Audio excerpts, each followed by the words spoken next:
Good evening, everybody. Welcome to Stupid O'Clock. I'm Joe Dog. Lewis Lee is enjoying the UTC Mocs football game at Finley Stadium in Chattanooga, Tennessee. Currently, the game is 14-13 Chattanooga Mocs. And we're going to go with that news. We're going to go ahead and bring in Dan, Josh, Bill, and Skunk. Where is John? Hey, everybody. He left. He was tired of looking at your rocket. Glad I didn't say that. Hey, come on. That was funny. Hello to the other Josh, and hello to Donna. Lewis just sent me an update. It's 14-16 Govs, who they are playing. 2:43 left in the second quarter. All right. We will be giving updates throughout the show. And Donna saying, hey, Dan, Bill, Skunk, and Josh. Hey, Donna. Hi, Aunt Donna. Hello, person. Oh, so what's been going on, guys? I've been gone. You know what? People keep messaging me. Good, honest, loving people keep messaging me over and over and over again to check on me. When every single time I'm like, y'all, dude, I keep telling y'all I'm fine. I'm fine. Thank you all for messaging me, checking on me. If you haven't heard, I got Delta variant. But because I already am vaccinated, it's not affecting me I already have my sense of smell back. That was the only thing that really happened. That's some diarrhea. I'm used to having diarrhea. I eat spicy food all the time. Right? It was a lot worse. My diarrhea was a lot worse when I drink beer all the time. So I quit drinking. I only get it like once a month. And it's usually just from eating, like I said, like really strong spicy foods. I buy the big bottles of Cholula. I don't screw around with the tiny little bottles. I buy the pints of hot sauce because I love me some spicy food. So that was like the worst thing that happened to me all week, right? Everything else, I'm normal. I've already got my sense of smell back. I lost my sense of smell for like 3 days, maybe 2.5 at that. I've already got it back. Everything was great. I had a big bowl of chili earlier. I feel fantastic. Please stop messaging me. I love y'all. This is basically just a paid 2-week vacation for me. The only reason I'm not leaving the house is because I'm probably still contagious, and I don't want to get other people who might not be as fortunate as me, who might not have as good of an immune system as me, sick, okay? Thank you. That's my rant. That's not what's yanking my tail, because I really am appreciative of everybody, checking on me. It's cool. Y'all can chill. And Carl says, that's great. Glad you didn't suffer. It's literally, I want to point this out. There's somebody, and I'm not going to name names because I don't want to tarnish his reputation. There is a person, y'all know, who has messaged me at least every day, sometimes twice a day, checking on me. That he is a kindred soul. He is a good person. Like I said, I'm not going to name names because I don't want to tarnish his reputation. Joe. Oh, for check. Hey, I only messaged you once. A day. No, seriously, Joe, you have messaged me every day this week. Check it on me. You have. He's a good dude. I'm appreciative. He just kept hitting resend all the time.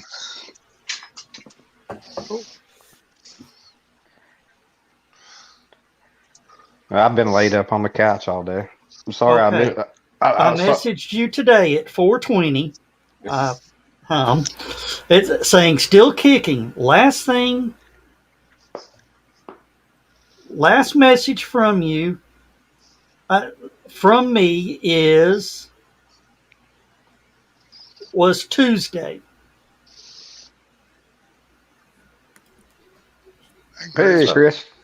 Hey, Bill. Okay, all right. Chris. Hey, All right, so one day, as we talked Tuesday, and I know we talked Monday.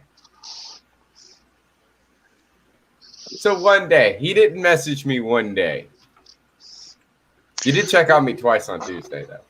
Yeah, well, He's a good dude. What can I say? What can I say? Joe's a good dude. How many other people checked on you? Several.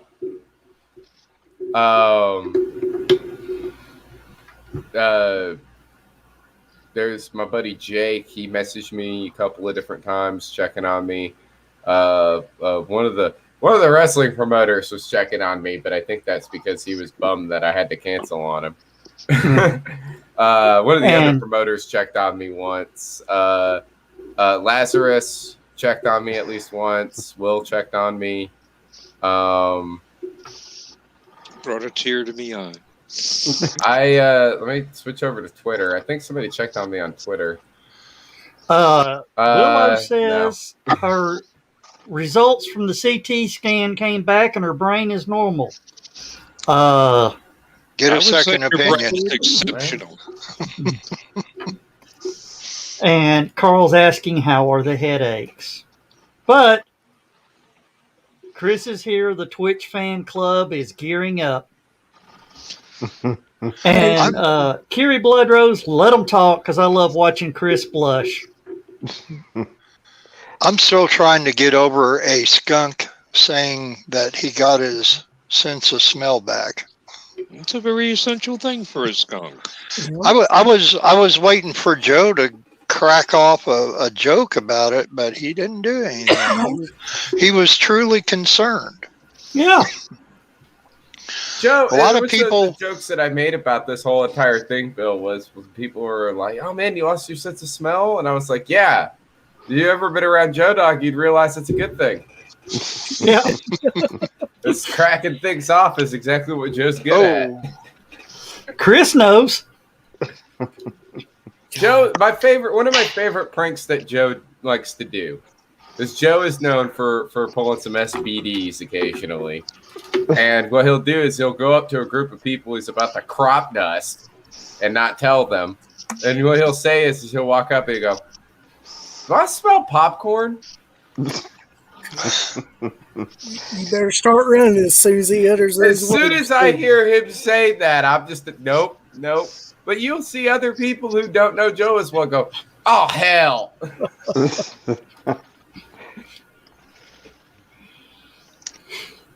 Well, another thing to worry about is if you see him eating pickled eggs and heading for the elevator. Oh, take the other elevator. We don't have an elevator at HallowCon's, luckily. Stairs. I don't care if it's 50 floors. You'll be healthier. It's cardio, you know? Yeah. It's like they said at what episode of Big Bang Theory. It's all like, "Hey, we're gonna do an all weekend gaming session like we used to back in the day." Leonard's like, "I was planning on getting out, getting more exercise. Actually, you're about to walk up 4 flights of stairs. That's a good point. We'll do it at my place."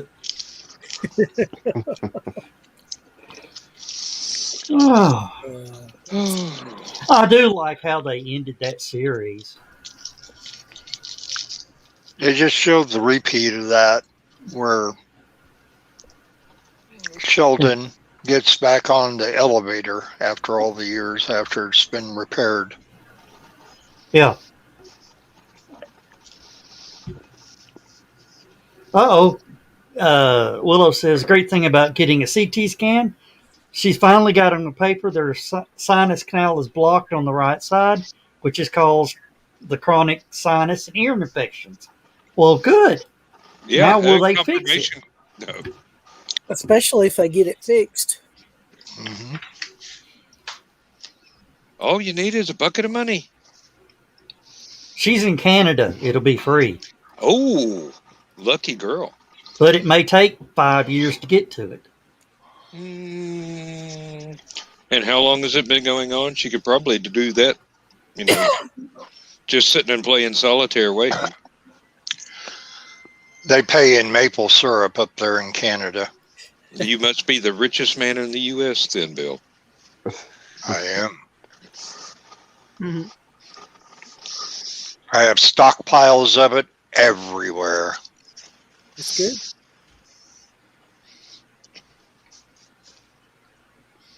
Well, I finally got around to doing the voiceover for the Rising Tide adverts that I've been doing. I have been putting it off because I originally was going to do each paragraph as one take, and the program I was using did not like that at all.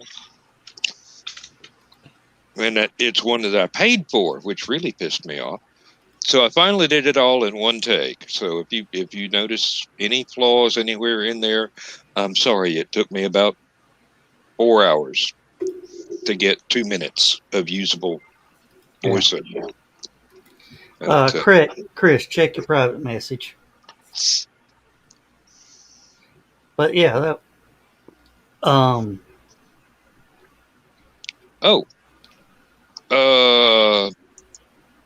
Carl, which one is the second one you're talking about? Is it the one with the piano or the one with the guitar?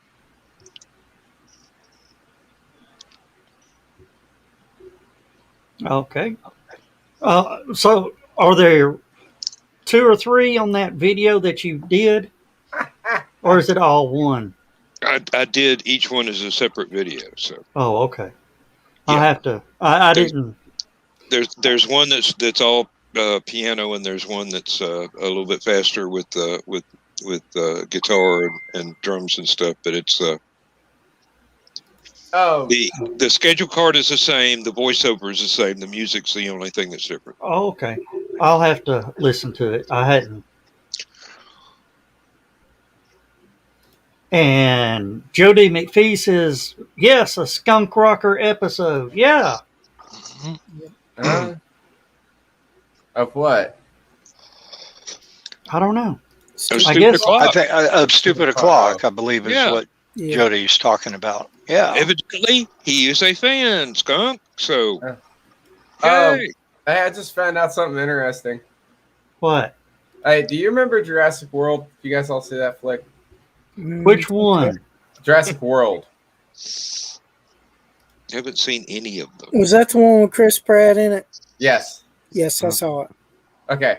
Do you remember when all hell breaks loose as the dinosaurs actually are attacking the park and everybody's freaking out? There's one dude grabs 2 margaritas and tries to run off with both of them. Yeah. I know who that is. Yeah, it's Jimmy Buffett. I definitely That's funny. live. It says here. He's the producer of the movies, Frank Marshall, and he's friends with Buffett, and he always gives him cameo roles in the films. That's his 3rd cameo that he's done. Oh wow! And all right, we get it. Your subsystem's awesome, and you can turn it down a little bit. You don't have to be blasting it as you're driving past my house. Hope y'all didn't hear that. If you didn't notice, one of the hotels was a Margaritaville resort. Probably on the island. No, I just read that on crack.com and thought that was funny.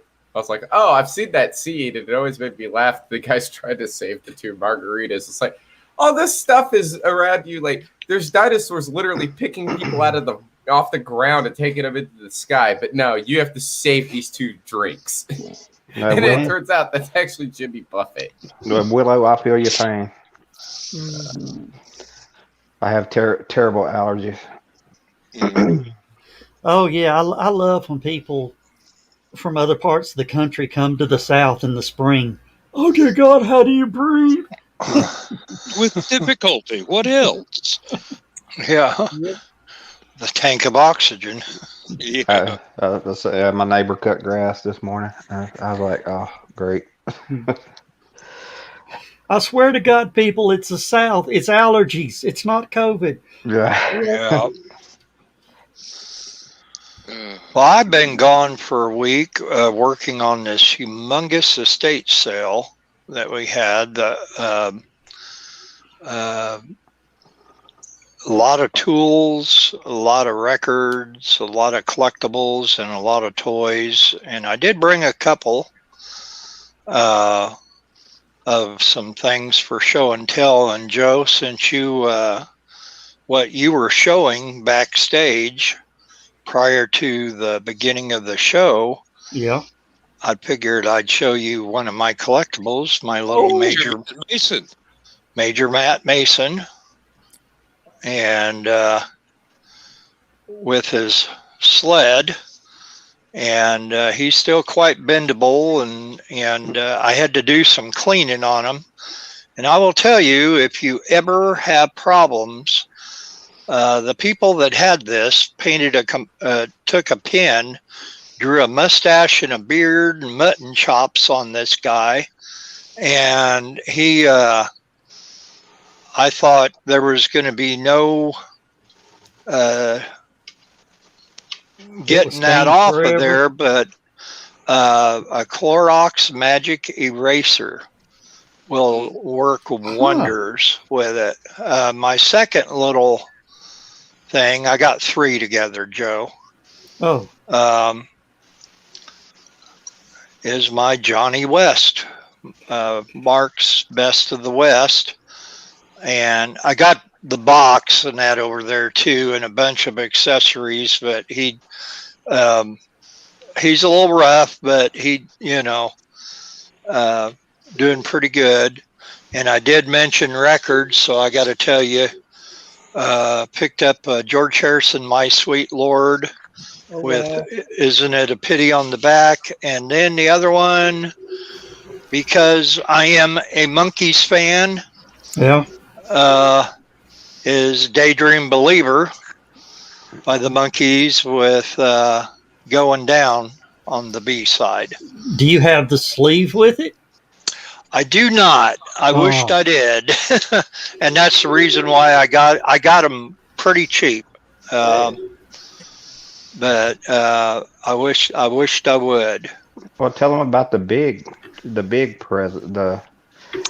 Well, I don't have it yet, but I will be having it. My best friend in the world and cohort and sidekick and partner in crime, Laura, or Lori Beth, as I like to call her, she saw me ogle this 1930s 4-stack barrister bookcase in wonderful conditions. Got the glass front doors that flip up and slide back, and it is legitimately a stackable one. It's got the original label in it with the numbers on it. So back in the days, if you was ordering it brand new and you were adding the ones that you already would have in your office, and that the numbers that are on the tag are the ones that you send out with the order form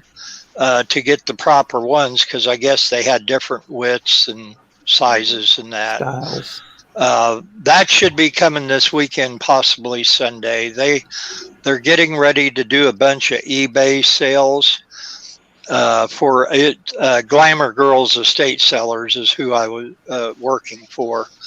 And they're out of Danville, Illinois. So, but anyway, they're going to have some wonderful toy eBay sales, more Best of the West stuff. I believe Chief Cherokee and a couple other things, and a lot of vintage 1960s Hot Wheels. One that I found was the 1968 Hot Wheels Hot Heap, which recently sold on eBay for $78, just the vehicle, and got it.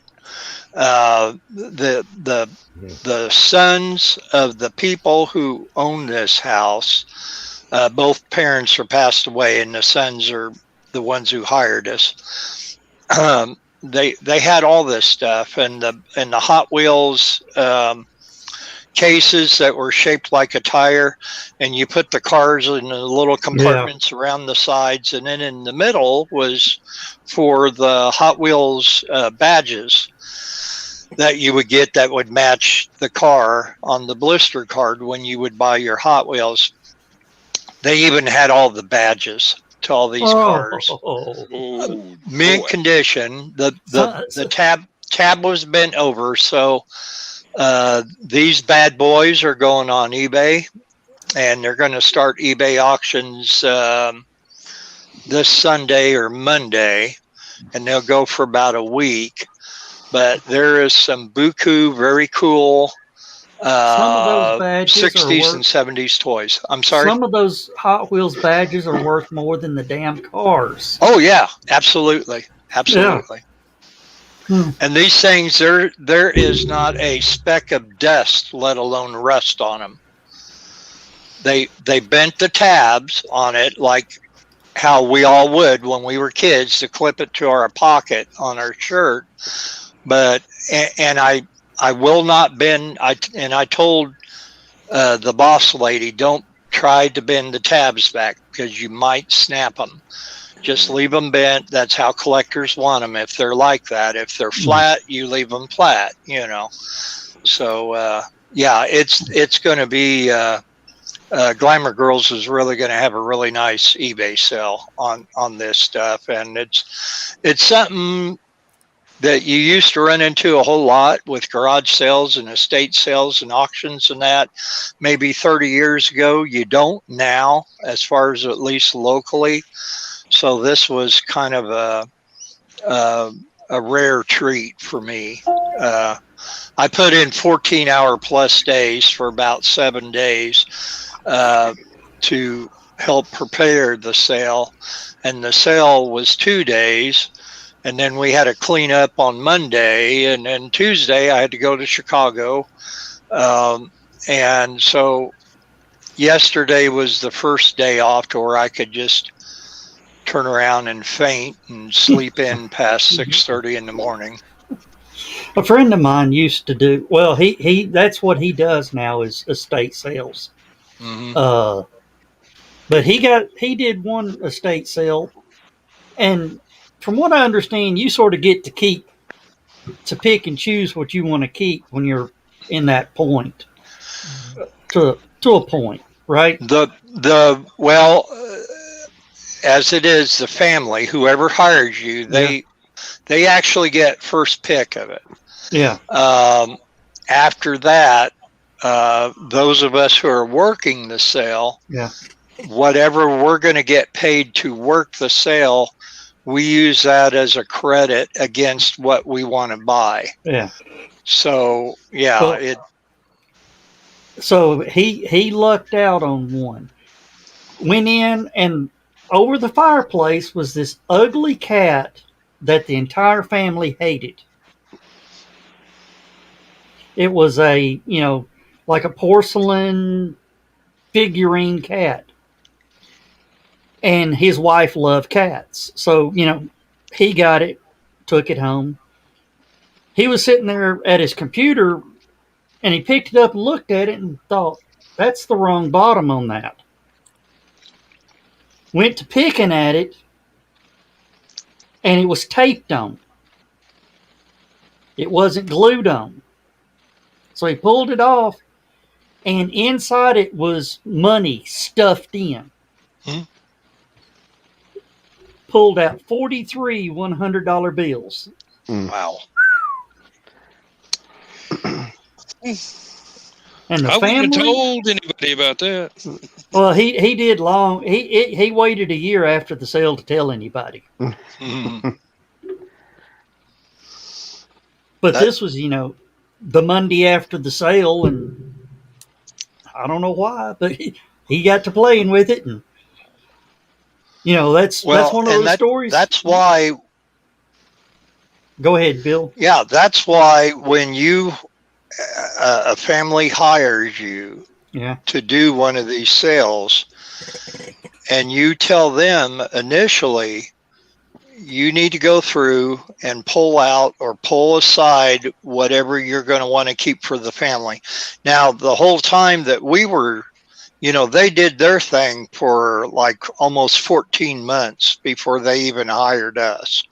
And then when we came in, we did find a bunch of things that belonged to the family as far as personal effects, photographs, and the father's high school yearbook, Danville High School yearbook, who just so happens in the same yearbook was Jerry Van Dyke. Now that could have easily sold a 1943 Danville High School yearbook with Jerry Van Dyke in it for some buku dollars, but because it was the father's yearbook and that, you know, we turned it over to the family. You know, we did that. But like what you mentioned with the money stuffed inside something, yes, then the person who bought that porcelain cat had every legal right to that, according to whatever. A lot of it would depend on the contract, you know, but yeah.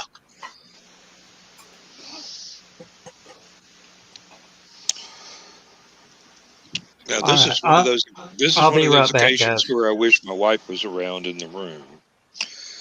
At one time, she was hired by the DuPont family to house sit for a place that they were getting ready to sell, and she was told that she had her kids with her, and her old man was off and doing his Air Force stuff. So she was told, whatever you want to keep, y'all just go ahead and take, and we'll auction off everything else.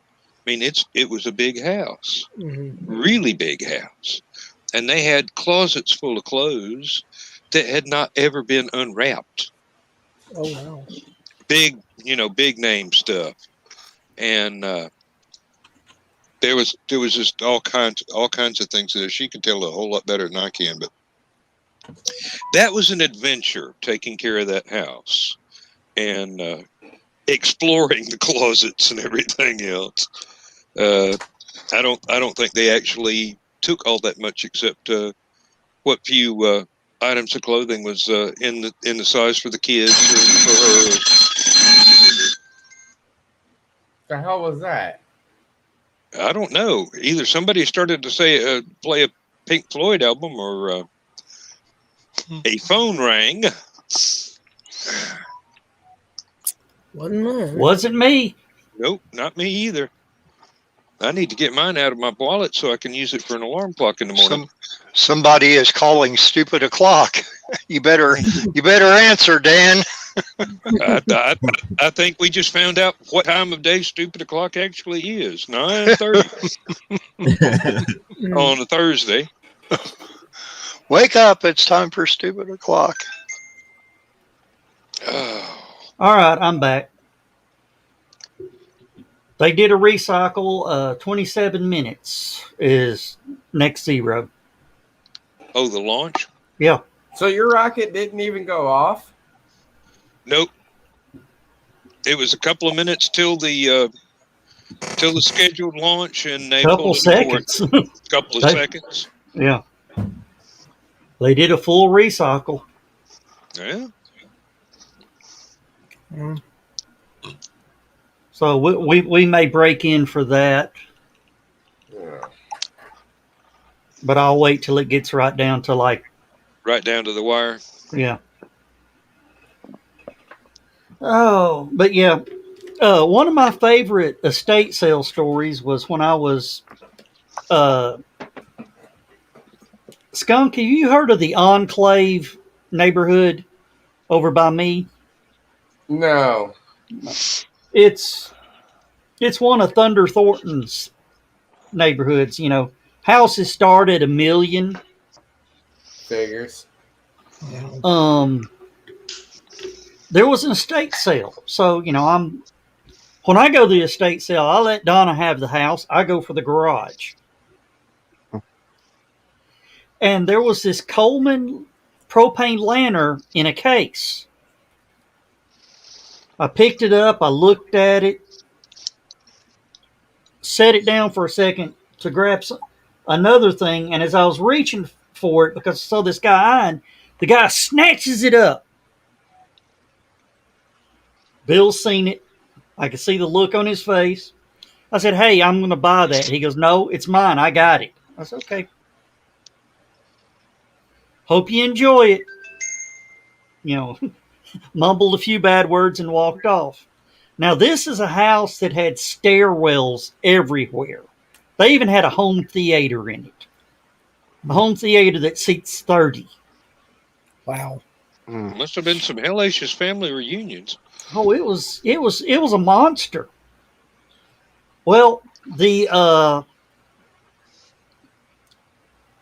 as we're wondering, I'm up checking out the home theater, and they were selling the sound equipment for the home theater.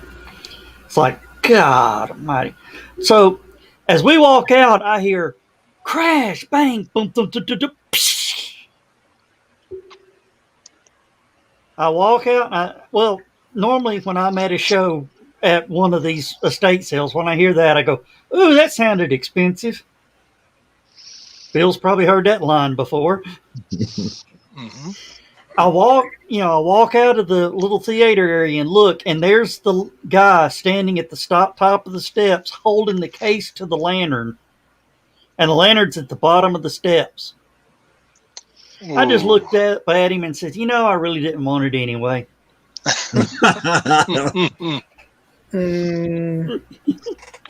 Because you just bought it, asshole. Isn't that usually the rule, Bill? Yeah. You bet. We had a guy that came, Saturday. It was all full price. What we do when we price something, to go on an eBay auction, it's got to be worth $25 or more to justify to putting it to an eBay auction. Yeah. And in something reasonably good condition, like I was talking about with the Hot Wheels and some of the Best of the West toys and some other stuff. But everything else, what I do to research, besides going to WorthPoint, and I'll go on eBay, not on what they're asking, the asking price, but the sold prices. Then we mark that half of the sold prices to estimate our price on there. And we put that on there. And so Saturday was full price day. Sunday is half price day. And anyway, a guy came in and he saw the John Lennon album. John Lennon's first solo album, Dan, was it just called John Ono Lennon or what? It was the one from 1970 that shows him and Yoko sitting underneath a tree. And we had, it was in really good shape. It had the inner paper sleeve to it. The vinyl was excellent. Not much wear on the cover. Had it marked $25. And the guy was looking at it. And I've known him for going to the Friday night auctions with us, or seeing us there. And he came back Sunday with the intentions on getting it half price, only to have somebody beat him out just seconds before. And he came up to me and he said, well, what did you do with the John Lennon album? And I said, oh, I just sold it. And he goes, well, I was here looking at it yesterday and I thought I'd come back and get it at half price day. I'm like, yeah, so did the other guy. I said, if you wanted it bad enough, you could have paid full for it, And unfortunately, we can't make deals on the first day of the sale because it's not our stuff. It's the families, Yeah.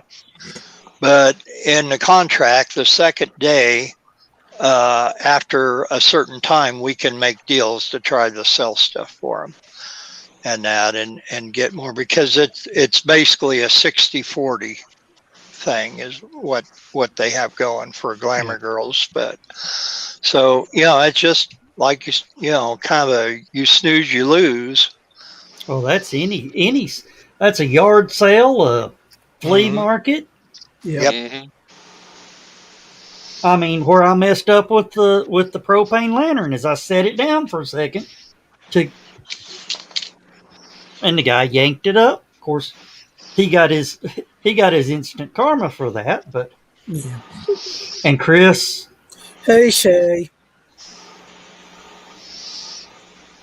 fan club's back. Yep.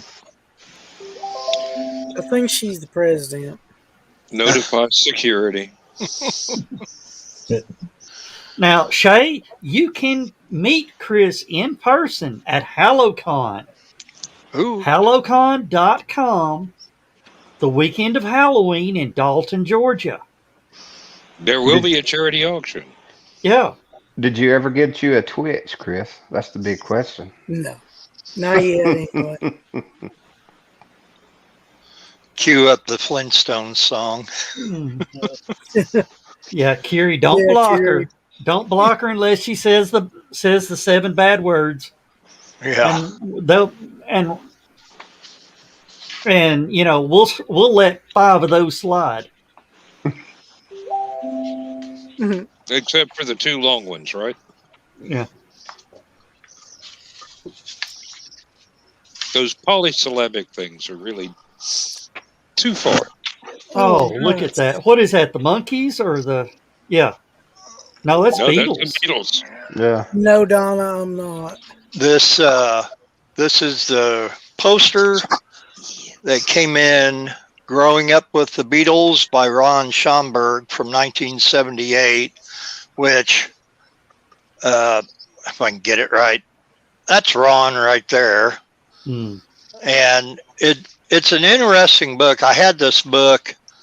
I bought it brand new in 78, and it went to the wayside. That was one of the other things that I got from the estate sale. And it's basically a biography on the Beatles growing up, and then through a little bit of their years after the breakup, up to 77. But it also shows the author and his older sister and younger brother and what they were doing the whole time, and how it influenced them on their hairstyles and Nehru jackets and going into starting a band and everything else, you know. So very interesting. But and where we found this book, and Donna and Carl will know this, that underneath the couch there was a brown paper bag, which I got it somewhere, but I forget where, that said Co-op Records and Tapes. And they had bought this book at Co-op Records and Tapes, the John Lennon album, and one other, it was Rolling Stones Metamorphosis album. And still with the receipt in it, the guy had stuck it underneath the couch for some reason, and there it sat from 1978 till a week ago. And the Rolling Stones and the John Lennon album, you know, it went up for the sale, but it just, you know, the book, I had to get it again just for sentimental reasons. Okay. And Carl probably remembers Co-op Records and Tapes having a head shop in the front of it, and you could buy your selection of Easy Wider papers and glass bongs and everything else, because yes, it was the 1970s. Hey, our local record shop still has a head shop. Hey, we got 2 or 3 gas stations that do, and I'm going, you know, guys, that's being repurposed for something you really don't want to sell people stuff for. I was going to say, that's because it's still the 1970s in Alabama. Well, hell, it's still 1940 in some spots. We had a place here in town called the Nickel Bag. And the Nickel Bag stayed in business until Spike reached the age of 68 years old. and retired.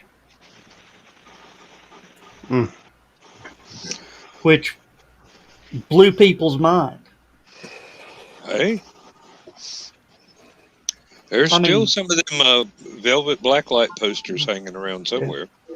Well, the thing is, they closed in like 2003, 2004s.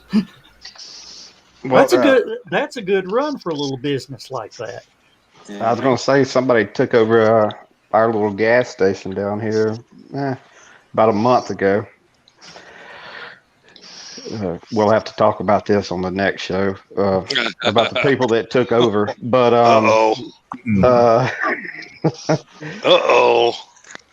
yeah, they've pretty much made it into a head shop. So Kiri Bloodrose is asking, where was the nickel bag at? Originally, the nickel bag was at the corner of Access Road and Hickson Pike before they revamped the intersection. Then they moved up Hickson Pike right across the street from the old Taco Bell.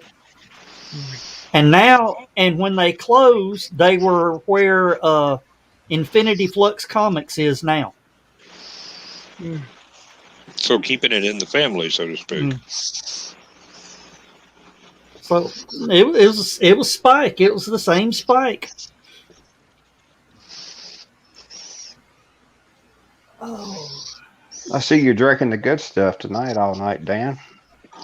Oh no, I had my usual before. It's just I save these for stupid o'clock, and I've got the oatmeal stout for last man standing. If I feel like dipping into it, if not, I'll drink it in the green room tomorrow night. I have my Mexican Coke cleverly disguised within my Captain Marvel glass from 1973. Shazam! And this was my present this week. Which is that? Garrison Brothers. Wow. Mm. I'm still trying to get a donation from Chattanooga Whiskey for 2 bottles. Good luck with that. Yeah.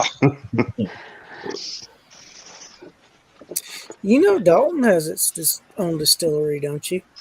No, I didn't. Chris, go talk to him. There'll be guided HallowCon tours. Yeah. If we can find somebody sober enough to drive the bus. We gotta get a bus first. We got a bus. We'll just have to unplug the fridges while we're gone. Okay. All right, we was talking about football earlier, or you was telling the scores. I just seen the Tennessee score. They're struggling against Bowling Green. 14-6, second quarter. Yeah, well. Well, Tennessee's known to sneak up and absolutely blow a game in the last 2 minutes. Yeah. Isn't their coach former Oklahoma quarterback Josh Heupel? Yeah. Carl says they'll have some struggles this year. First year. Carl coach. says he took 2 big swigs of the Four Roses bourbon, was ready for sleep. And Ace Bonnie from Utah is with us. How you doing, Ace? Good evening. Welcome. And Joe, while there's a break in the conversation, welcome. Stupid O'Clock. How you doing, Joe? Oh, I'm happy that I'm back. Oh, Joe, I thought we said hello to you when you came in. Dang it, sorry. No, I'm just like I said, I'm part of the family, so it's like I'm just sitting here like enjoying the conversation. Well, jump in. Don't be shy. None of the rest of us are. Trust me, I'm not shy. It's like I'm just enjoying everything. The water's fine. Mm-hmm. Yeah, Besides, I might be back Saturday because remember we all share Saturday together. So oh yeah, definitely. I'm trying to figure out how we're going to do Stupid O'Clock Saturday night at HallowCon. Well, we could just do it Thursday night and say you should be here. Yeah. Saturday. Do live remotes on Saturday. Mm. Regular show Sunday or Monday, Tuesday, Thursday. No, I'm going to tell Whatever you. the hell day you want.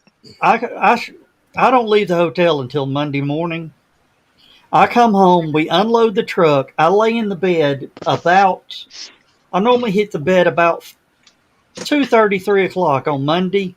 I don't move till Thursday. You can ask Chris. Yeah, I usually send him a message late Wednesday just to make sure he's still alive. No, that was my wife today. I don't know what's going. I mean, I know it's allergies, but I just felt like crap all day today. She caught. I was still on the couch at 4 o'clock today, about half asleep, half awake. Question for you: if you plan to do it live at HallowCon, have Yep. you like planned out a spot to do it at? Because if you did it from like an actual bar or from like one centralized point, you only need one laptop and you'll sit around a table or something like that. Yeah, that's what we're going to do.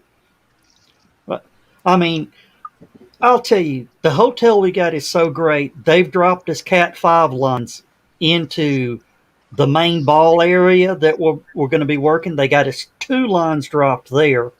Mhm. And then they got us a line into the program room. Cool.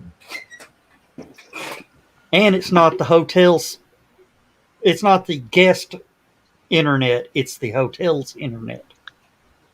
So you could So actually I guess live we see stream where it we're going to be down. doing Stupid O'Clock from Friday night or Thursday night at the con Yep. and Saturday night at the con. We might have to tape that one and just, show it. Yeah. Be ashamed to miss all the good comments, but I was about to say, it'd be a shame to have to see all the edits it's going to have to be made. no, that's why I said record it first. Otherwise, if we do it live by Saturday, That's right. I keep forgetting you guys don't have the 7-second delay. Yeah. Hey, it'll be 11 o'clock Saturday night. Yep. Like Joe uses the 7-second delay anyway. We may have to at HallowCon. Yeah. Might be more than one person that's going to have it. really, I'm rethinking my whim to get a bottle of the Green Fairy there for the con, and I'm going. You can do it live from HallowCon, Carl. Absinthe and me on camera. That's entertainment. Yep. We'd probably get our license pulled if we had one. You'll probably have to do a shorter version, Carl, but you could do it at HallowCon. Yep. We could pull them over Everybody in the same room with their backs turned to everybody else on their own little laptop. Well, we'd have to throw them over in the program area because in programming, the programming room, because of the entertainment going on in the ballroom area. Yeah, the ballroom con suite. The mollies will be on then. Stupid O'Clock with a live audience. Mm. Ooh. What could happen? Hey, do a Q&A. Yeah, that might have to be edited. Do a Q&A with that too. Well, you do the edited show during Stupid O'Clock, and then on Last Man Standing, you do the excerpts that got edited out. Carl says, "Do you think we're ready for Aunt Donna in full swing?" Carl, we had Dutch and Mickey. Yeah. Yeah. Trust me, there is nothing Donna can do or say that Dutch ain't said before. Now you've just issued a challenge to Donna. This can't be good. I'm going to take that as a personal challenge there, Joe. Say what, Dan? I'm not going to take that as a personal challenge. And yep, I thought that was going to happen. There you go. At a convention, so and she goes, "Ooh, a challenge." Donna, I'm not sure. Of course, Ace Bonnie says, "I'll just show up in person, unannounced, surprise." Well, get your I'll tell you. As long as you got a badge and a room, we don't care. Yep. I'm going to tell you, fly into Atlanta and catch an Uber up to the hotel. That's all I'm going to tell you. Yep. Because if you fly into Chattanooga, which is closer, it's going to be like $300 more. Yep. Yeah.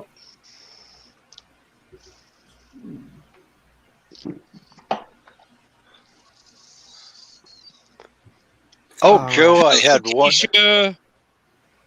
Yep, I'm about to say that sounds like Okay. even though she comes up as Facebook user.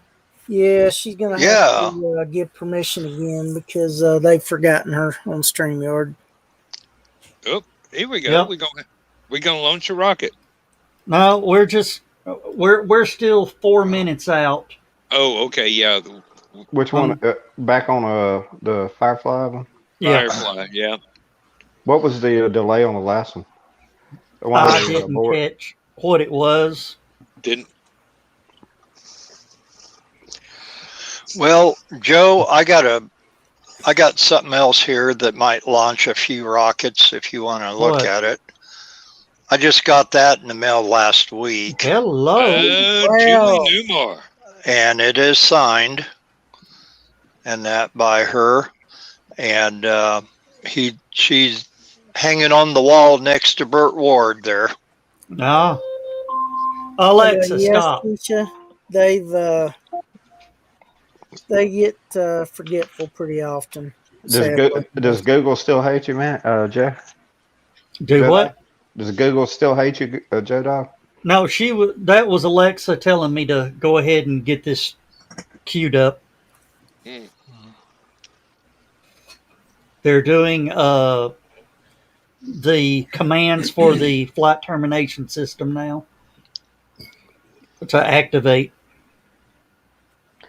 And again, this is a first launch, so This could go a lot of ways. yeah. Yep, we're hoping it'll go successful, and straight up is the wish. But Ain't this the one that's going to be a low or a orbital system eventually? Yeah, they're going for an orbital flight. Yeah. didn't they say they were going for a reverse? I mean, Vandenberg is good for polar orbits, but Yeah, they're going retrograde. okay. They're going against the rotation of the Earth. So they're going Backwards. east to west. Shit. Yeah. AC was talking earlier.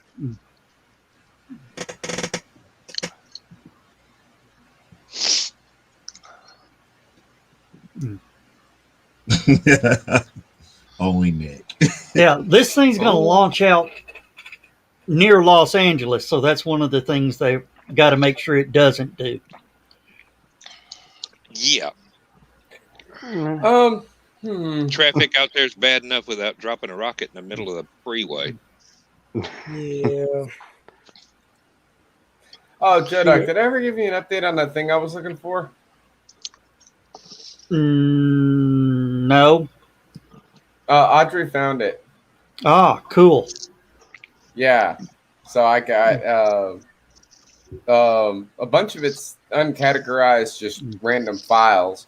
But two of the folders in here were very interesting to see because both of them were labeled Dune. Ooh. So All I right. thought that was neat.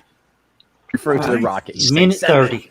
Okay, there You we had go. already Okay. said that on the net Wait, hold earlier, on. so Oh, dang, they are trying to go old. said Yep. it again. They're ready. They are ready to launch this thing. I love that. Supposedly. And this is Everyday Astronaut. That scared me. that was loud. Scared you? How do you think I felt? I thought my beard got warm. Yeah, I was about to say, I thought my beard busted there for a minute. Coming up on T-minus 1 minute. 60 seconds. Well, Toxic press has started. I thought Joe Dog was firing French him off cams into the looking mic. Awfully condensed there. That's going to be condensed To down stop the there. count, operators, please declare abort, abort, abort on Right. CD1, and Oh. we will abort the Odyssey. Another one. Aborted.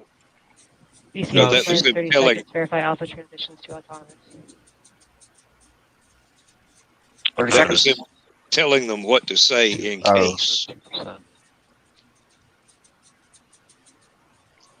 Down to T20, T minus 20. 20. So who last is time- this that's doing this? Just that little bit. It is Firefly 15. Aerospace. Who are they? I've never heard They of are them. brand Good new. luck, 10. Firefly. 9, 8, 7, 6, That's Five. Yeah. 4, 3. There it is.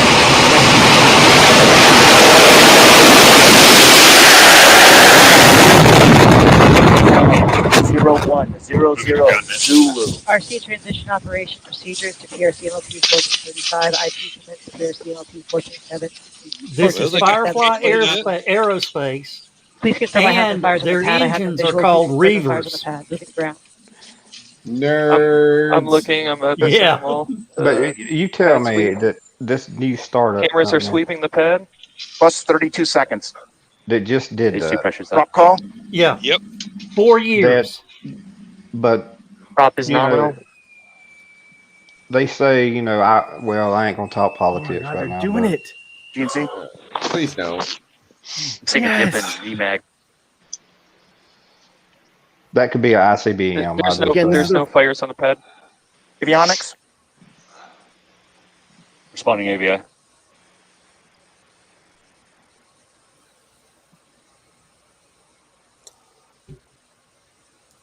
S1 pressure profile nominal. We'll have to Avionics go make power them up on this nominal. to get some better bandwidth for the next one. First ever attempt. That's crazy. This is their first ever attempt at going to space and going into orbit ever. And they're coming up right now on maximum aerodynamic pressure. That is the moment where the vehicle will experience Plus 130. the most amount of aerodynamic pressure. So this is when you're really testing your fuselage. Is it going to hold up? We are going through that right now. So the vehicle is clearly holding up. That is a great milestone. We might even hear Max Q call out on the Not yet comms net. supersonic. Not yet supersonic. That's maybe not great. The vehicle, there's a chance it could be slightly underperforming, but again, What do you mean, not- but again, we'll wait to hear not- official call outs not yet here. supersonic, But it's this past Mach again, 1. first launch attempt What are you talking ever about? of this vehicle. And this company It's does not plan unbelievable. on They got off on their first try on sending, their first day of their first attempt people. ever. This is unbelievable. What he said, Joe. Again, was if they get to stage that separation, that's going to be a they huge did not- milestone. Vehicle is supersonic. Okay, they Vehicle just is hit it supersonic. now. Yeah. Well, they were supposed to hit it though back there at Mach 1 that they didn't. Wow. So the vehicle is underperforming. They're a little That's worried good. about that. Anomaly. Vehicle is anomaly. Uh-oh. There has been an anomaly. Move the anomaly team to procedure MLP. Still, Oop, that was a probably, rud.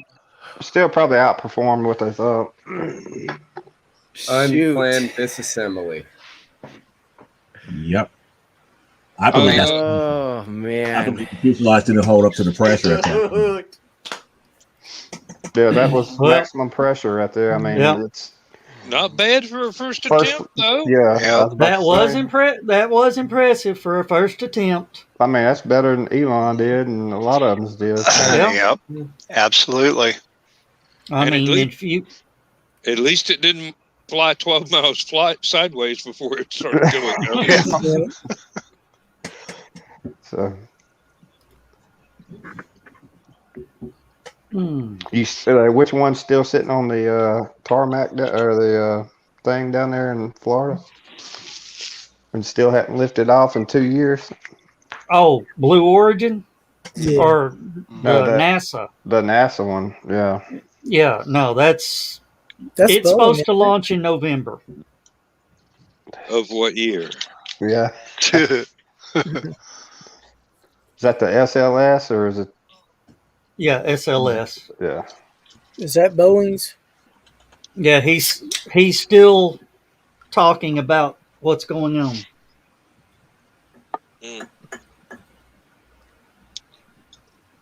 Well, what went on is everything went pretty good Yeah, until it didn't. yeah.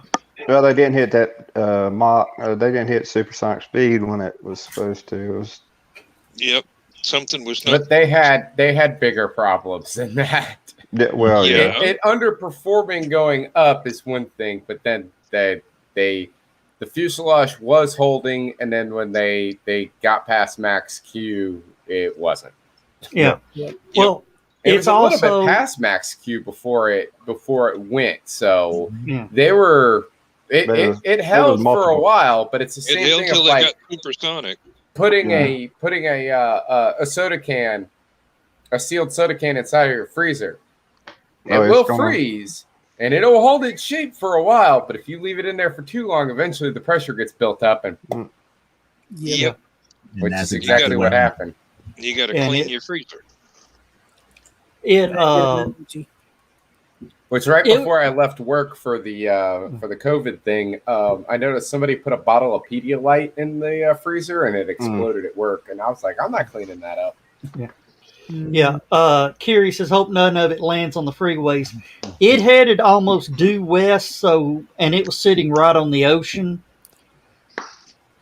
And it was probably 20 miles downrange. I was about to say they would have aborted that if they'd have seen it. Yeah. They were instructed to if there was a problem. I mean, for them to get, nearly 2 minutes into a first launch, I think that's doing pretty good. Yeah. They'll get a lot of information so off that. They went 4 years from blueprint to test flight? From company formation. Oh, wow. They didn't even have a blueprint to the first launch. That's not bad. That is not bad at all. It's fairly impressive. Yeah. Well, if they can keep up this level of progress, then maybe the next one will get all the way into orbit. Yeah. Well, that was first stage that blew up. Next thing I got to do is get to stage separation. Yep. Mm-hmm. And usually it takes 4 flights to make it. Well, how strong is that? Their rocket, their engines. Their engines, yeah. The engines were 3D printed. The rocket was carbon fiber, and it's about like the Electron rocket, just a little bigger than the Electron rocket. The Electron rocket is only 30 meters tall. No, it's not even that. I think they said that one was 30 meters. Well, the Electron rocket is 64 feet tall. Hmm. That's little for an orbital class rocket. Oh, yeah. What's the diameter on that thing? Less than 4 foot. I was guessing 3, but yeah, it looked like it was small in diameter. Oh yeah.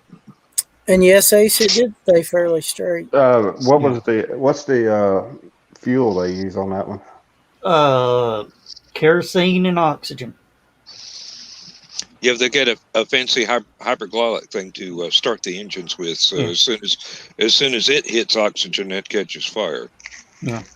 So, which is a good starter motor for a rocket. I mean, you know. Yeah, the SpaceX Raptor uses a spark plug, an automotive spark plug.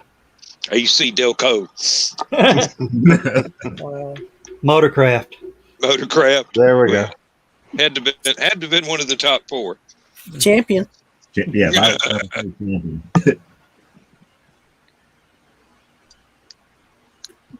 Got Richard Petty across the finish line lots of times. Oh yeah. All right. Yeah, they've pulled down everything. All right, I'm gonna go ahead and cut that off. But hey, we at least jumped in.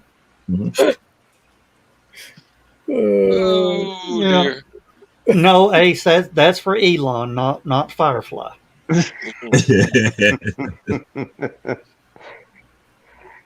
Yeah, he didn't listen methane as one of the fuel sources. Yep. And it does have to be liquefied, so that's a whole expensive process right there. Mm. And you want to be the guy with the funnel? No. I wouldn't be around that thing.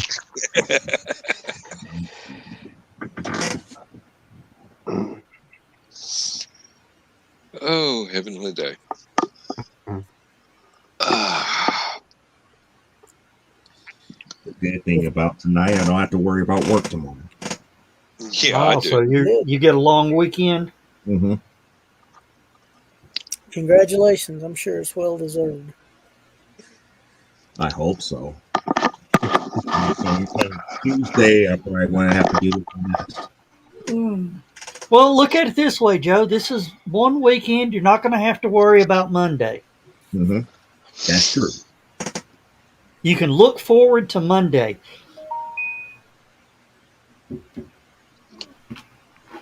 I've never looked forward to Monday. Just wait till you retire, Dan. I still won't look forward to Monday. Cue up the song. I don't like Mondays.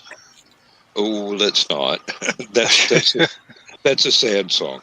Yeah, but it's pretty cool music. Yeah. It is. I like the song. Yeah, rainy days and Mondays. Yeah, there's been a lot of them lately. Lord, tell me about it. Yeah, Carl says when he worked for the state of Illinois, he loved those holidays. Yep. Yeah. What, we got a holiday this weekend? Yes. Well, Labor Day. Labor Day. Labor Day is Monday. Oh, I don't have to go to work Monday. Yep. Now you can look forward to Monday. I'll be here with my wife. She'll put me to work. I was going to say. If it don't rain, that yard's going to get mowed. Let me tell you. It's not going to rain. Well, it's good. It's a good thing I like that zero-turn mower. It's a lot of fun. Did any of them tornadoes over? Well, it was just tornado warnings over in Georgia get close to you? No, we didn't. We didn't have anything but torrential rain, and then only for about 30 minutes at a time. But they were pretty regularly spaced 30 minutes. Let me tell you. It would, no sooner than one cleared off than a few minutes later another one the bottom fell out.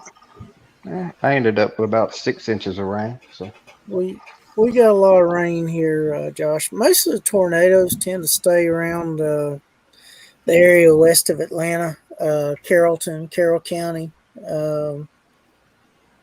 Bremen, Hiram, that area of the state. yeah, I was about to say it seemed like they was all south of Atlanta, mainly south of Atlanta. Yeah. Yeah, and for me, there's some weird quirk of geography around here that makes storms like that split and go on either side of the house. And we've had lots and lots of almost tornadoes. Went through a neighbor's yard, 2 driveways down, took the top of an oak tree across the street from us, but it was nothing but rain here. So, that was the... not this weekend, but the last hurricane that went through with the tornadoes spawning and stuff like that. So about 2 months ago, something like that. I can't even remember which one. It was, but I know the one I know which one you're talking about, but I can't remember which one it was. Oh, I could be here watching the radar on the Weather Channel, and here it comes, something just barreling straight at us, and all of a sudden, whoop. Just kind of. Yes, they did. Briefly. I sent Josh a live stream of somebody down in New Orleans, and Josh says he actually knows who it is.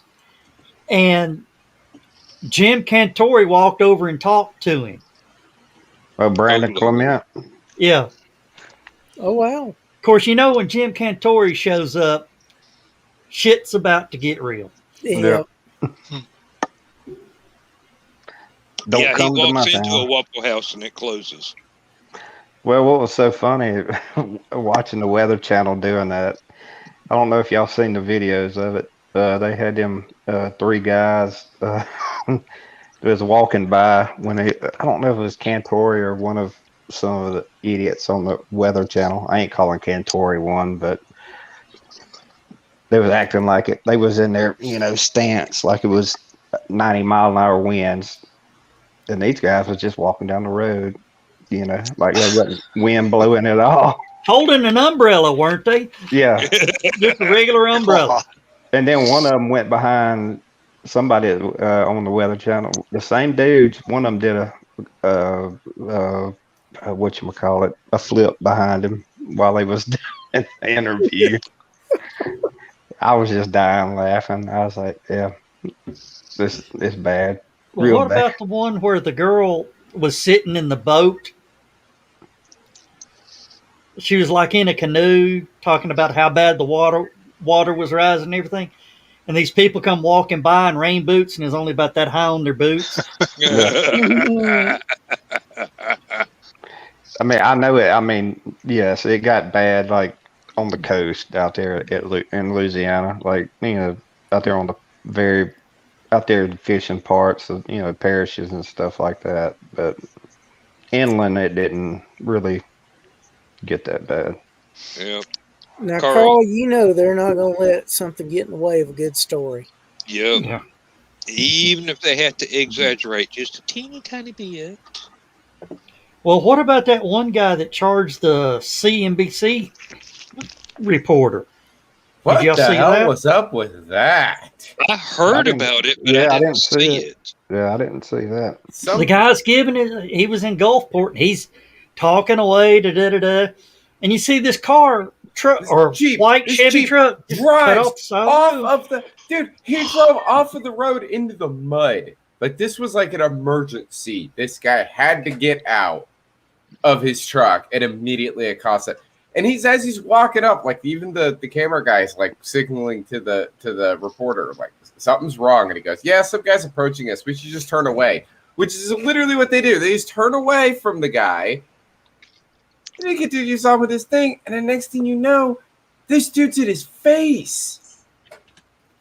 Like he's attacking him. That was insane. Yeah. I don't even... What? Why? No. Well, come to find out, the guy was in Mississippi. He was from Ohio. He was in Mississippi on parole. Huh. He's from Ohio on parole, and he was in Mississippi. Oh, wow. Nice way to remain incognito. No. Jump a reporter on live TV. Live national TV. Yep. And the thing is, the parole officer didn't give him permission to go to Mississippi. Of course not. I was about to say, I thought you weren't supposed to leave the state. Yeah, you've got to file all kinds of paperwork to go anywhere. Yep. It's hard enough to get permission to go to the grocery store, much less another state. But yeah, he got in a little bit of trouble for that.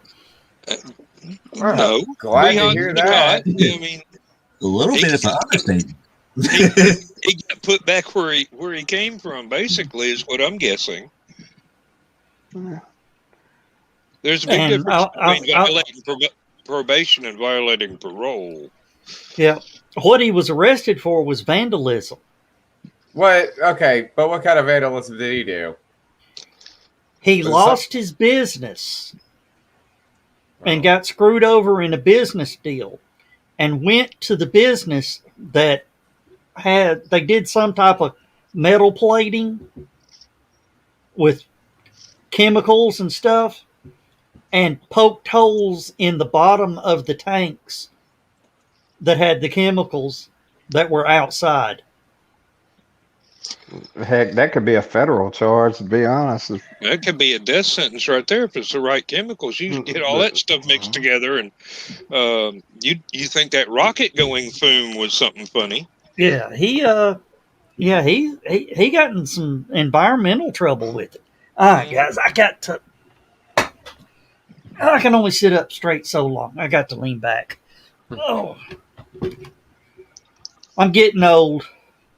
That's why I start off lean back. Thought the cat was attacking you there for a second, Joe. No, I wasn't yelling loud enough. We didn't see his tail go behind your head before he attacked you.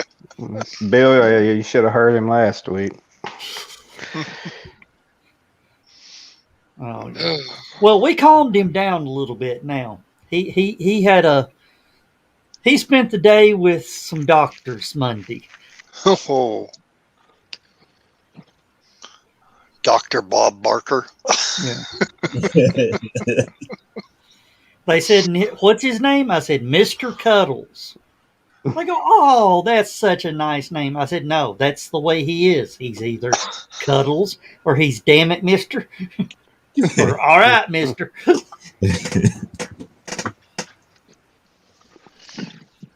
Of course, now he's a little upset with us. He does not comprehend personal space. If you're eating, he's wanting to be in the plate with you. Hell, that's any cat. Yeah. And the problem is, there's also times he'll jump up here, and I'm like this, trying to push him away because he's not only does he show you his butt, he tries to rub it on your face.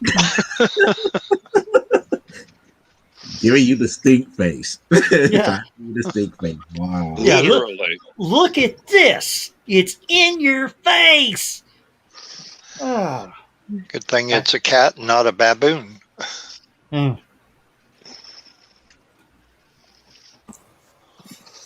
So basically, he's paying you back for all the times you've got him with the gas.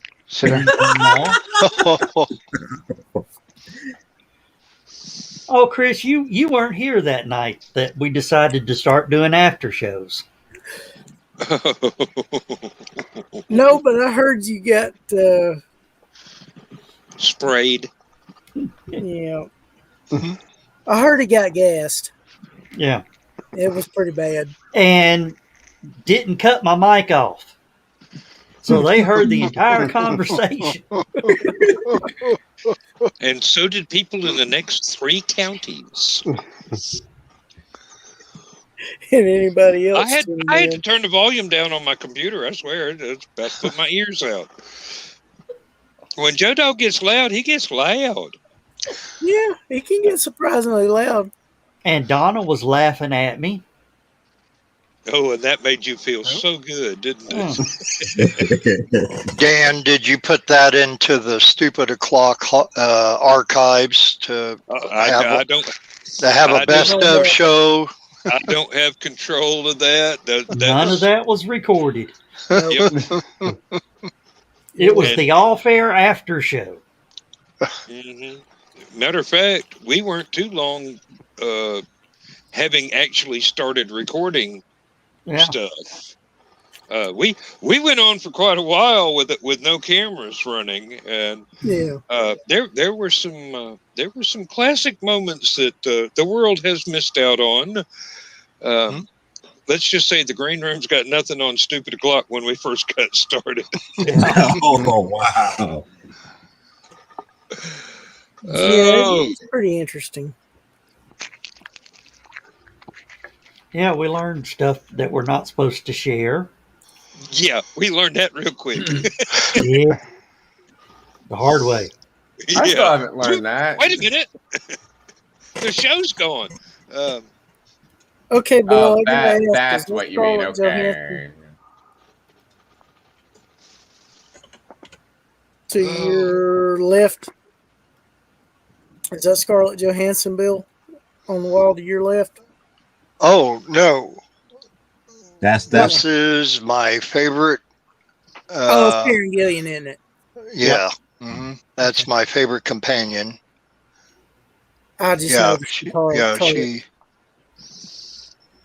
Oh, get it off there for a minute.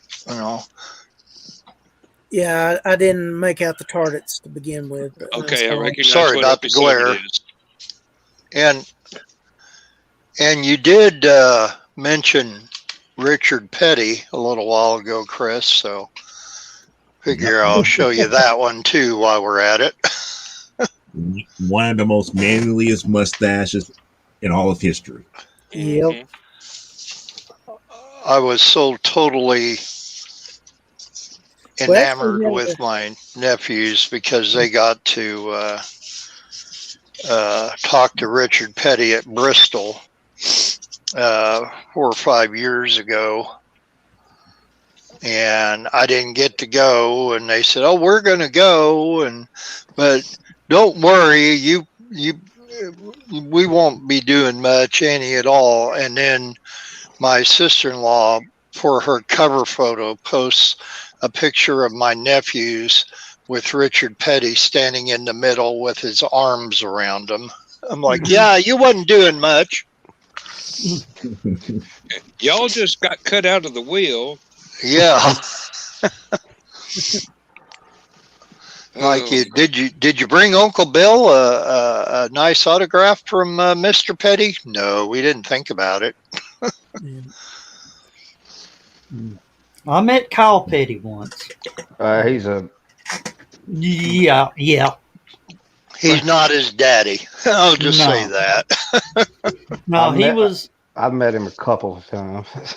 He was doing an autograph session, and this guy walked up, and he would sign just whatever you brought. This guy had 3 things sitting there.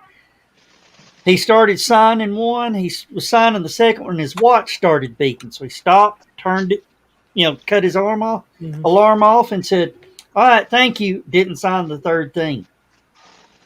He says, "Are you going to sign that?" He goes, "I'm here for this certain amount of time. Time's up." Got up and walked away. We used to get a Definitely not his dad. Definitely that pissed me off. We used to get hospitality passes at Talladega, and that's when he was Sterling Marlin drove the Cougars, and then I think that was after Kyle drove it, and it was a rain delay at Talladega. They feed you in the hospitality tents and free beer and all that good stuff. This is my daughter's cast. Do you recognize that name? Dale Earnhardt. Yep. That's senior. That's senior. Yeah. That's senior. No, not junior. That's senior's handwriting. That was his last autograph session the last autograph session before his last win. Wow. The Talladega race. Yeah, I was about to say I was at that Talladega race. And he also signed my son's Mark Martin Valvoline Ford jacket. Okay. Yeah, he didn't care. Dale, he didn't sign anything. Oh, not all the time. I book of blank checks. Yeah. Not all the time. And I actually, it's now signed by Mark Martin. Well, I was going to say, if it was kids, he loves signing stuff to kids. I took it, to get it signed by Mark Martin, and Mark Martin looked at it and he goes, "Holy shit." That was Mark Martin's exact words. "Holy shit." I said, "What?" He goes, he just smiled and he goes, "First thing I've ever seen Dale sign for mine."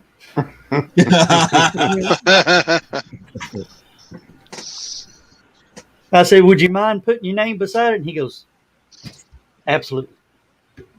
Oh, Lord. Hey, Donna. Hey, Donna. Back to Donna. What?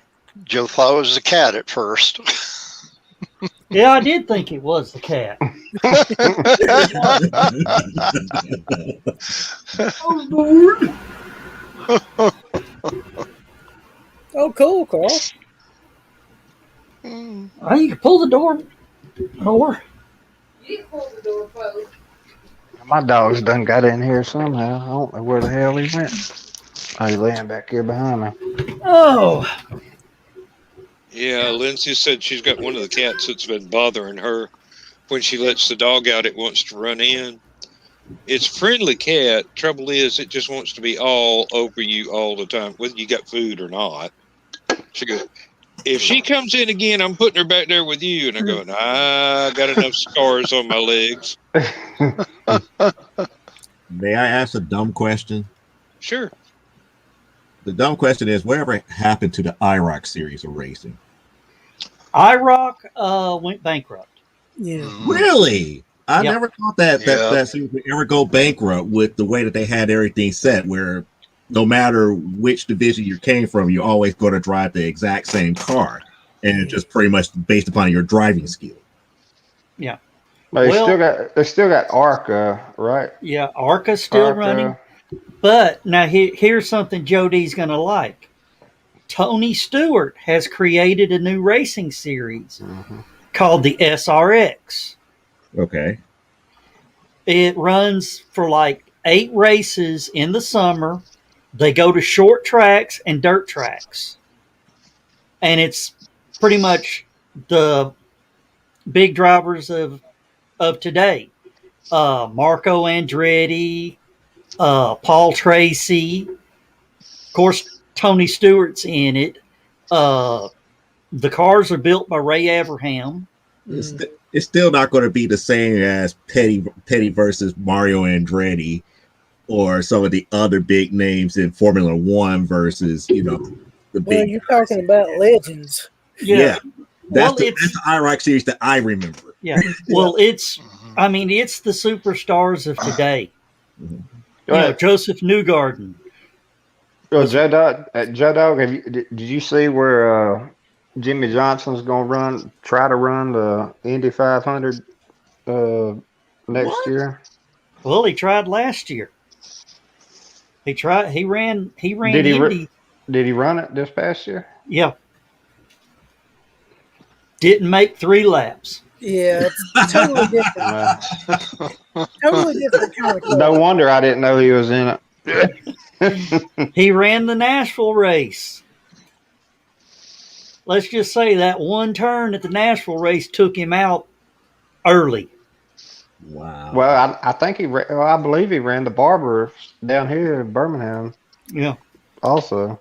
You got to keep in mind those NASCARs are built like tanks underneath the sheet metal, and they're used to doing those gradual turns. They're not those sudden turns that you have in a lot of the Indy races, especially the ones that are done on the streets. Yeah. Oh, the Grand Prix, forget about it. Yeah. The Prix, forget about it. Yeah. He's talking about coming back to NASCAR next year. He got humiliated. No, I wouldn't doubt him coming back to NASCAR. So. Of course, he's not going to be driving for Hendricks because Hendricks got a full stable. Yep. Oh, yeah. Well, he could go drive for Petty. Do they want Well, him? That's the question. Do they want him? Yeah. If he wants to develop his fine motor skills and advanced object avoidance, he can always practice at the Watermelon 500 every weekend. Well, he could always go drive NHRA if he want to do something different. You spend time driving around 285, you learn to be a better driver. Or you're dead, one. Oh, I posted. Yeah, I posted 285 is some good brakes. I posted my comment about 285 in the Dragon Con page. Did you see it, Chris? Yes, I saw the comments about. Yeah, there's actually 3 sure things in this world: death, taxes, and road construction on 285. Yep. That construction's been going on. I know I ran into it when I was driving to Atlanta in the 1970s, and they ain't finished with nothing yet. Of course not. The thing is, temporarily get something finished, and then they come back to it and start all over again. It's one of the most heavily driven roads on the face of the planet. They build it to the specs of 5 years ago of traffic. They don't. Atlanta's growing so fast they can't keep up with the growth in the road construction. Well, they don't have good east-west thoroughfares either. They've got pretty good north-south roads, but they don't have good east-west connectors. Yeah. And usually people's got property that costs way too much, or they know people in high places that they can't get it from for a reasonable price. Well, that's why we've got people that actually live in Chattanooga and drive to Atlanta every day Mm-hmm. to go to work. Mm-hmm. Out here, back in the day, so two guys, two different families, about 3 or 4 driveways apart from my mom and dad on the farm over here, like 3 miles from where I'm sitting right now. They would go to work in Atlanta every day from north of Athens. So they'd have to go through Athens Mm-hmm. and get to Atlanta, and go through Atlanta and to get to where they were working and come back. So if they had an 8-hour workday, they still had about 4 hours worth of driving time. Mm-hmm. That's why 316 got so big so quick. Yeah, and the 316 could have been a whole lot better than it is, but people decided that they were not going to make it a toll road. So instead of having overpasses and underpasses, it's red lights every 5 feet. Mm-hmm. Or every 5 car lengths, basically. Well, 285 now is getting that express toll road from Norcross to 75. Okay. Yeah, they have what they call peach lanes, which you pay money to travel from. Yep. They have limited access from, I believe it starts around Kennesaw State's Kennesaw campus and goes all the way down right below the bottom end of 285. And you have limited access points to and from. I read a couple of months ago that they're floating the high-speed rail thing again. Yes.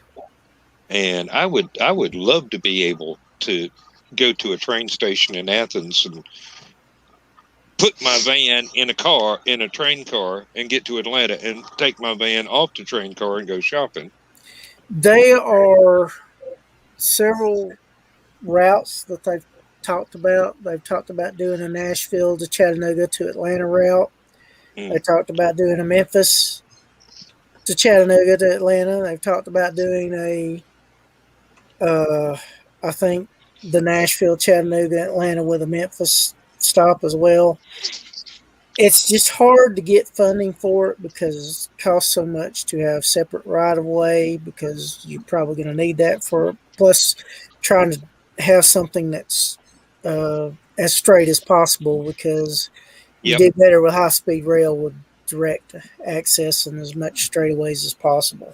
And every county government wants to put a station in there so the train will have to stop, which slows down the high-speed rail. Yeah. The one that is talking about going through Athens is coming from, I think it's Greenville. Yeah, Greenville, South Carolina. Yep.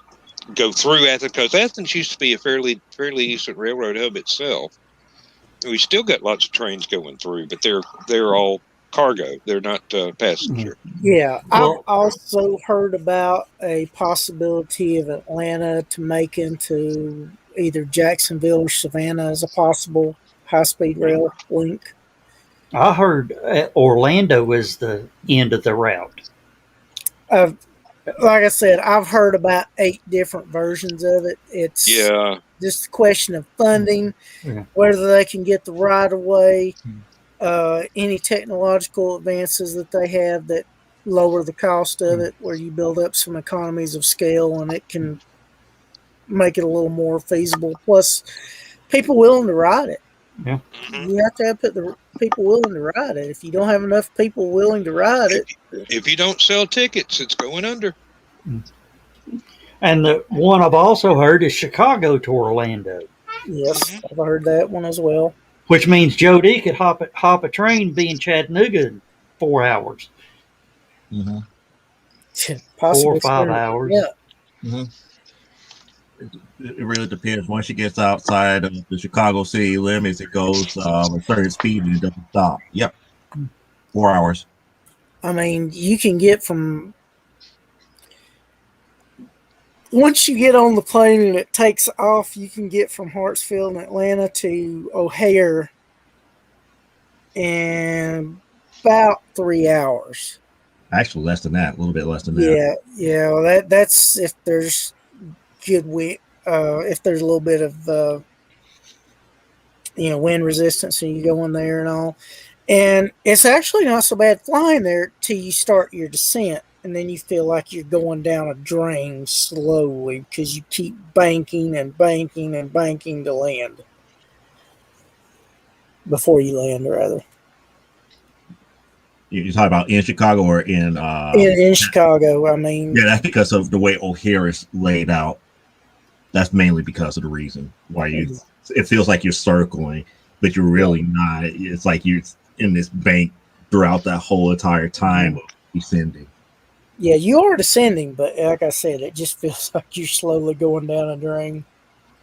Even though it's been a while since I've flown out that way, but that's the one thing I remember from it.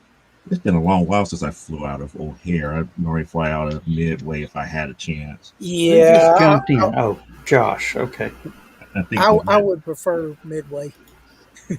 Yeah, I think the last time I flew out of O'Hare is when I went to go see my father before he passed in Louisiana.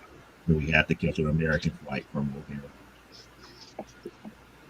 Because I've flown a few times, not many. I've flown to Vegas, I've flown to Chicago, and I've flown to DC, and that's about it. I think I've done most of the country by far. So, I guess you've heard the old joke, to get to heaven, you have to change planes in Atlanta. Mm-hmm. Again, we had to fly through Atlanta to get to Monroe, Louisiana. So I know that very well. There's actually a few flights from Atlanta to Chattanooga. But like Joe said, it's if you try to do that to come to HallowCon, they're probably going to charge you a lot more for the Uber from Chattanooga to Dalton than they would from Atlanta to there. I wonder why it's that. Other than, we know you're a tourist. You're going to pay the markup. Of course.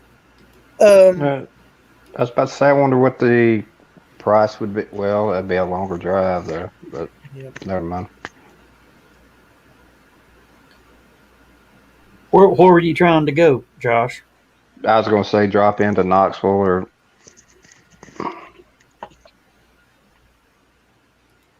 But that'd be a long drive. Well, you take 59 straight to Chattanooga and then get on 75 and drive straight on up to Knoxville. Yeah. Yep. I mean, that's a fairly direct route. I mean, you'll have a little bit of trouble between 24 and 75, but other than that. 441 goes straight up, almost damn near straight up to Knoxville from Athens. It goes up Pigeon Forge and Gatlinburg. Yeah, I know. And Smoky Mountains. That used to be, back in the day, my family's route from here to family reunions back above Knoxville at Cove Lake and Jacksboro and La Follette. Because it was a straight shot, basically. Yeah. When I was little, our family would go up 411, US 411, and hit 441 and go through the park, through Townsend End, and go up to Gatlinburg and Pigeon Forge. When I was just out of high school and I started going to family reunions by myself, because my parents would go a different day and I had to wait till I got off from work. Yeah. The first time I went back up 441, and it has changed, or it had changed a little bit from from the 60s to the late 70s. And there were a couple of places where I had to stop and ask people if I was still on 441. They go, yeah, you missed the bypass over here, but it's only about 2 miles long. So, it's shorter to just cut through the middle of town. And I looked around, and the town was like a post office and 3 gas stations and a convenience store. Yeah, but you can imagine how aggravating it was for some people to have to drive through town. Yeah, really. You actually had to slow down from 55 to 45. And it's such a burden, I swear. Or 25. No, wasn't no 25. They knew that there wasn't nobody they were going to hit. They didn't even have a school, much less a school bus. Wow. I'm talking. This was just a wide spot in the road. Yeah. That's sort of like Tanga. You blink, you miss it. Mm-hmm. Chris, I heard you say you flew into D.C. Which airport up there in D.C.? Dulles? Reagan. Reagan. The cool part is I got to take the DC Metro, and there's part of it that goes through Arlington National Cemetery, so you get to see a little bit of the graves there in the open. There's a little channel. It's probably about maybe 600 feet where you get to actually see some grass and some tombstones and all. So I just kind of bowed my head a little bit out of respect, and was like, hey, this is a cool moment, and went on into town. I was very thankful that I got to go on that trip during my 6th grade. Well, yeah, that was 6th grade. Got to go up there I think we was up there for 4 days. Visit, got to see the Tomb of the Unknown and all that stuff at Arlington. And it's really weird. I keep getting mail from the Veterans Association saying I've got a slot in Arlington for me, and I'm going, wait, excuse me, I was too young for Vietnam and too old for everything else. I've never even served. What if you got a slot? Oh, because my grandfather, World War I vet, same name as me. So I'm getting mail for a guy that's been dead for 70 years. Yeah. And he's buried in East Tennessee. I don't think that the family wants to dig him up and send him to Arlington, although that would be a great honor, but yeah, it ain't going to happen. Yeah, way too much hassle now. Oh, and there's a distant cousin, I believe his name is on the Vietnam Wall. I believe I've seen it once in a TV show. It was just scrolling past, and I saw my own. You know how your own name leaps out at you, and I've never been able to find it again. I've even tried to use the index, and it's just not.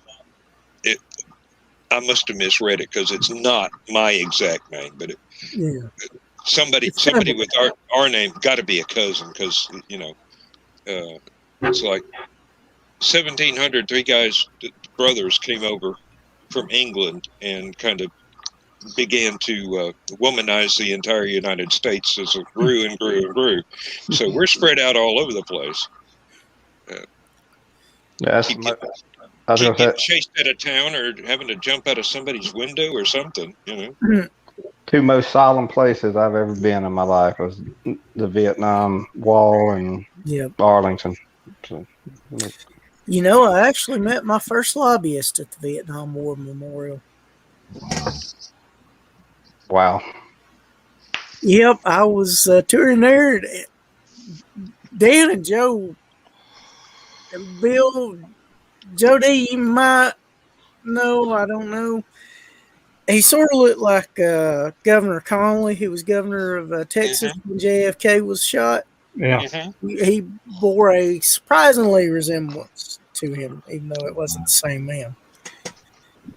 He was just there looking, and I had no use for lobbyists, but typical lobbyist has me his business card, and like only in America. Yeah, really. One of the things I enjoy when I went to those places is exploring the rail transit that they have.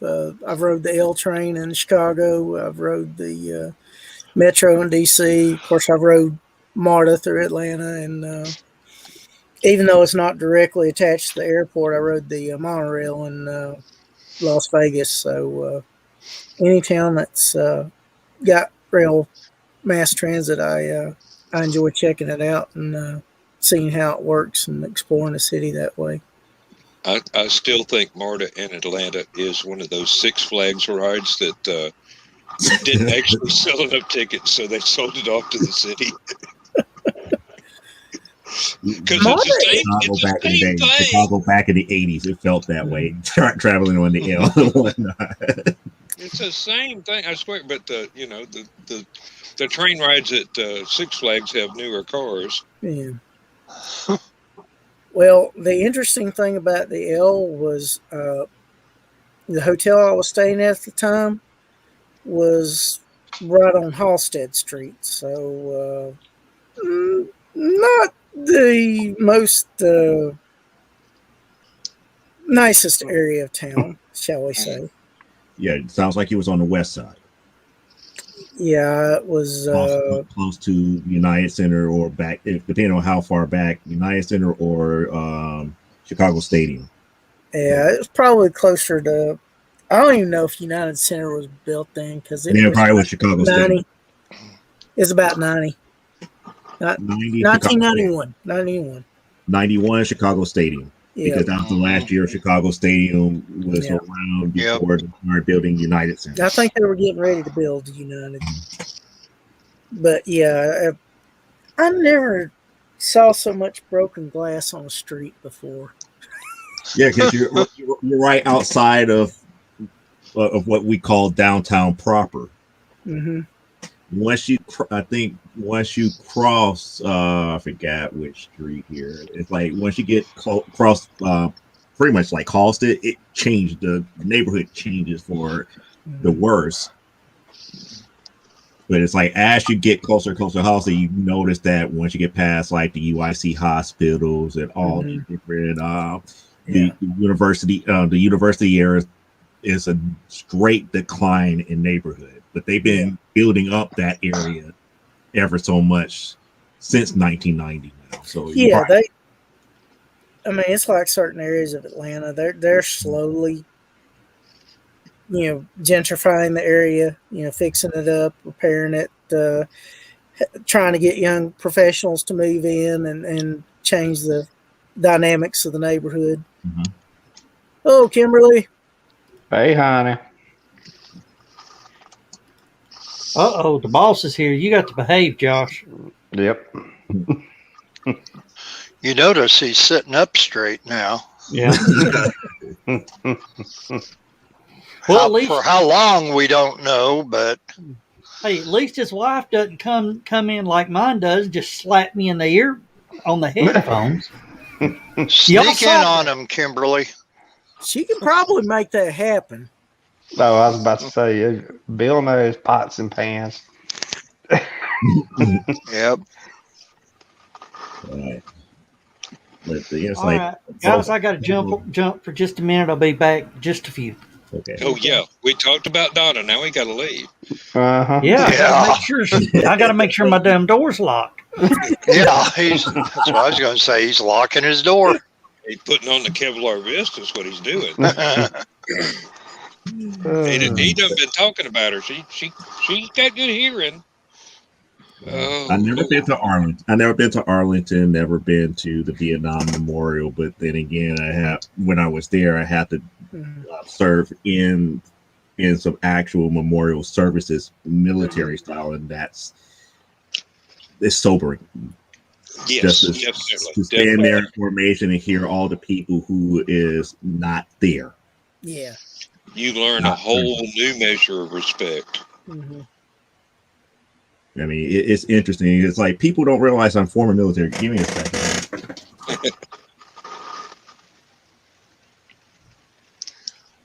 Joe's going to lock his door now. No, he's getting something out of the closet. Looks like a uniform, maybe. Getting a suit. They getting a suit. Oh, there you go. My old uniform. One of my old Air Force uniform. I still keep it. Uh-oh, we got somebody speaking Chinese here. That sucker. Uh-oh.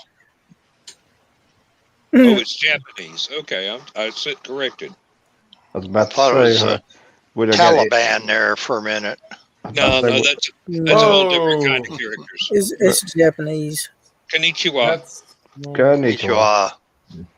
Yep. See, this is what they gave us when I transferred over to the United States Air Force Academy after a year and a half too. So, this is my old. I kept my old uniform. Good. And they're in very good shape. Yeah. Well, I'm about to say I've got some of my dad's old uniforms. So. I don't have his marine blues or whatever you want to call it, dress blues. Yeah. So, when I think of Washington, D.C., I don't think about those things. I was like, as a kid, I was like, I'm happy to go to the Air and Space Museum, but it wasn't until I had to do those formations while I was in the Air Force that you got that sobering aspect of, wow, it's like I'm part of that brotherhood, and it's sad when you have to think about they're no longer here. Yeah. I got a feeling. I was chuckling at Ace Bonnie's comment. Yep, I got a feeling this is a trick question because. Yeah, we know what time it is. Somebody just went bye-bye. Did you notice that? Yep. Yeah. And then I heard a cat behind you, Joe. Yeah.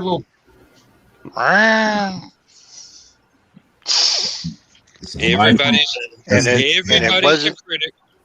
It wasn't Julie Newmar either. No. Yep. No, he probably would appreciate. She's behind me. We appreciate her clawing him. Yeah. Hey, Julie Newmar roll her R's with the best of them. Oh man, no one better than her. I'll tell you, really. Somebody posted up a picture. Up there too. Yeah, I was about to say Eartha Kitt was. Yeah, well, and Lee Merriweather as well. All three ladies were exceptional Catwomen. Yeah, but Julie was the best. Julie had the chemistry for Adam West. That's the thing. I don't know about chemistry with those. Well, I will tell you, Michelle Pfeiffer didn't do a bad job either. Have you ever seen the Fabulous Baker Boys? Yeah. Yeah. That was a good movie. Her on the piano. Yeah. Hey guys, guess what? It's about time.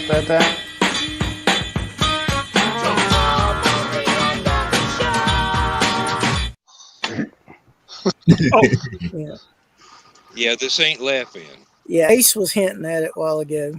Yeah. And of course, Ace just said, "What about Michelle Pfeiffer?" I just brought up Michelle Pfeiffer. We were talking about the original TV show. Yep. And like I said, Eartha Kitt and Julie were my two favorite. Catwoman. Did anybody watch Gotham? Yes. Yes. I heard about it. That kid that played Selena Kyle. She was good. Yeah. Exceptional. Yeah. They said in her interview, her mom told her, go in and act like a cat. And she climbed up on the chair on all four and sat like a cat for the audition. Of course, they took one look at her and saw little Michelle Pfeiffer sitting there. Mm-hmm. I'm gonna have to look her up again to see what she's doing now. I forgot what show she's doing now. She's still acting. Oh, Skunk, before I forget, you may have heard, I know you'll know, others may or may not. You remember Daphne from WCW? Yeah, no, I know. I already heard. Oh, That's very was depressing. that what I read today? Yeah. Yeah, I think she committed suicide. Oh, Mm. that I did no. not need to know. Yeah, I know a Ben- lot of guys in the industry, guys and gals in the industry who knew her personally, and they're all saying that yeah, it did happen. They were trying to get a hold of her for a few days. And Skunk, while I'm thinking about it, Unfortunate. sorry to interrupt you. Go ahead, finish. Hmm? I was going to say, No, I wasn't shoot me a friend request on Facebook. I did not know that you had COVID. I would have been reaching out to you too. So Good night, Donna. Good night, Donna. Right. And Ace says Hi, that Donna. is Yeah. that's horrible. Yeah. So with that, guys, I think we're going to wrap this one up. Put this one in a bag. Excuse me. at least that came out that end. Yeah. Hey, why fart Hey, away? that afraid You me can to burp something? and taste it. It wasn't silent, but it just as deadly. Guys, I put a link to Dan's show over in the private chat, so y'all can just click it to go on over. And with that, we're going to wrap it up. It's time to say goodnight, everybody. Good night. Good night, Good night, everybody. everybody.